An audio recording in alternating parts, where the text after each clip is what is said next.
Ciao, mi chiamo Lella. Per molti anni il mio peso è arrivato a circa 167 kg, per soli 1,58 m di altezza. In questo canale di dimagrire e mantenersi sani ti racconto il mio cambiamento.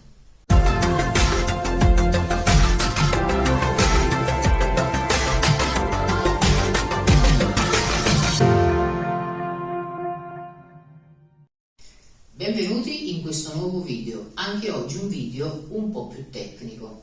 Mi faccio sempre aiutare da preziosi appunti che ricavo facendo delle ricerche su alcuni libri e su alcuni centri innovativi di moderna dietologia.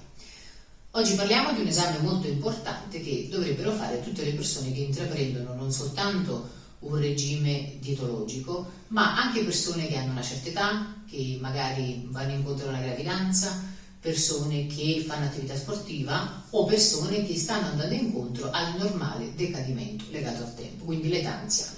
Questo esame è la bioimpedenziometria.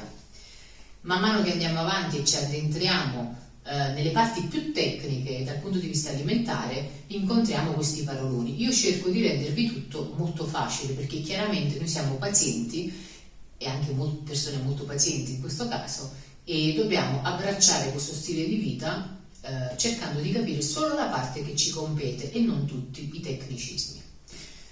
Allora, dopo avervi parlato in un video precedente della calorimetria in diretta, voi direte: ma come, non basta, adesso so di quante calorie ho bisogno. Ok, ma vogliamo parlare della tua composizione corporea? Ecco alcune frasi ricorrenti che ho sentito negli anni. Ho le ossa grosse, sono tutta acqua, più o meno. Sotto questa ciccia ci sono tanti muscoli. Vediamo, perché la bioimpedenziometria, l'acronimo è BIA, e da adesso in poi la chiameremo così per non complicarci la vita, è un esame in cui vengono posizionati delle coppie di elettrodi sul dorso della mano e delle coppie di elettrodi sul dorso del piede. Non si sente alcun dolore.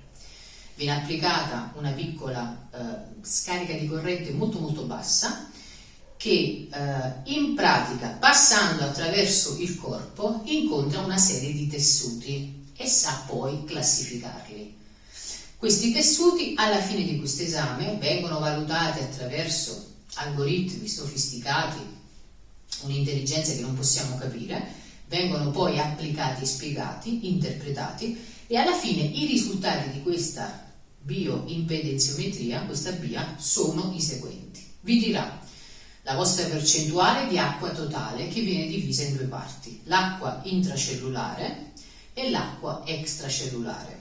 Allora, perché vi parlo di termini tecnici che in realtà non ci interessano? Perché ad esempio, se io vi spiegassi la differenza dell'acqua tra intracellulare ed extracellulare: intracellulare è quella delle cellule, del citoplasma, extracellulare è quella dei tessuti, è l'acqua contenuta nel sangue, nell'umor vitreo dell'occhio, cioè, capite, sono cose molto complesse. Comunque vi dirà la vostra percentuale d'acqua, perché molte persone non sanno di essere perennemente disidratate, ok? Tenete conto che lo stimolo della sete è l'ultimo passo prima della disidratazione, con tutte le sue conseguenze. Quindi la nostra percentuale d'acqua è molto importante. Spesso da un giorno all'altro, classico, dopo aver fatto una cena con una bella pizza, il giorno dopo siamo 2 kg in più. Ma se pensate che ogni chilo sono dalle 7.000 alle 9.000 calorie, non credo che una pizza ne abbia 14 o 18.000, quindi è acqua, perché i carboidrati banalmente trattengono acqua. Quindi, ok, vi dà questo valore. Troverete oltre all'acqua totale la vostra percentuale di massa magra. Non solo percentuale, proprio i chili. Voi sapete di quanta massa magra è costituito il vostro corpo? La massa magra è costituita da muscoli, ma anche ossa, minerali e molti altri tessuti. Quindi dire sto mettendo massa magra, sì, ma tu stai mettendo solo una parte della massa magra, perché il resto non la puoi cambiare. E le ossa, di solito le persone che dicono che hanno le ossa grosse le hanno in realtà normali come tutti. E poi c'è la parte che a noi obesi, ma anche agli atleti, voi pensate ai bodybuilder che devono averne una percentuale molto piccola? La parte che ci interessa di più di questa BIA è, ahimè, la massa grassa, ossia il grasso sottocutaneo e anche quello viscerale. Allora, per esempio, un soggetto di 90 kg muscoloso, anche ad occhio possiamo capire che ha più massa magra di un soggetto di 90 kg che è alto 1,60 m, non va in palestra e quindi ok, è obeso. Ma quando si ha un dimagrimento sano non basta solo perdere peso, penso che a questo ci siamo arrivati tutti. Oggi le bilance vengono classificate tra la vecchia bilancia tradizionale che misura tutto e la bilancia intelligente, che è quella che desideriamo tutti, che è quella che ti dice: questa settimana non hai perso niente, ma hai messo mezzo chilo di massa magra. Perché succede anche questo, soprattutto se si fa un'attività fisica molto intensa. Per esempio nel mio caso il mio percorso è iniziato in maniera diversa, un po' come quello di tutti, ma adesso, soprattutto negli ultimi mesi, io sto anche mettendo massa magra. Perché? A cosa serve? Mentre la massa grassa è molto facile nutrirla e la nutriamo anche quando non vogliamo, è più difficile nutrire la massa magra.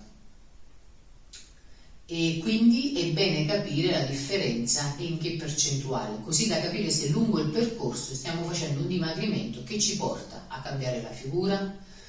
Potremmo paradossalmente perdere chili ma rimanere della stessa circonferenza del girovite. Il grasso addominale fa male, porta tante malattie metaboliche, quindi è importante calare di grasso addominale anche in termini di centimetri. Quindi capirete che soprattutto quando bisogna affrontare un grosso percorso, un dimagrimento molto lungo, questi dati, come precedentemente vi ho detto, la calorimetria in diretta e adesso l'esame della bioimpedenziometria, è assolutamente necessario farli. Sono dei costi, per carità, ma necessari. Nel caso della BIA costa un po' meno rispetto alla calorimetria in diretta. I dati mi dicono da un minimo di 25 per le regioni del sud, anche questo è un massimo di 60-70 euro. Però vi dico che se andate nei grossi centri che si occupano di disturbi alimentari, non dico che facciano dei pacchetti, ma di solito la calorimetria in diretta, la BIA, la visita nutrizionale, eccetera, sono in un unico, dovrebbero essere in un unico costo totale. Tenete anche conto che non è che la BIA va fatta tutte le settimane, va fatta in media ogni 3-4 mesi, perché è solo nel corso dei mesi che si cambia la composizione corporea ed è importantissimo avere un'analisi del proprio corpo. Vi lascio sempre con qualche dato e la mia esperienza personale. Io, nonostante la mia grossa obesità, ho sempre avuto una BIA, anche in questo caso favorevole, perché avevo una buona percentuale di massa magra, nei limiti di quella che era la mia composizione corporea, che come sapete era allucinante. Ok, sappiamo il numero di calorie di cui abbiamo bisogno per il nostro metabolismo basale, conosciamo la nostra composizione corporea. Adesso ci danno un bel piano alimentare ed è fatta. Credo che occorra qualche altro strumento, uno strumento che secondo me è necessario e che aiuta la nostra coscienza è il diario alimentare. Ne parliamo nel prossimo video.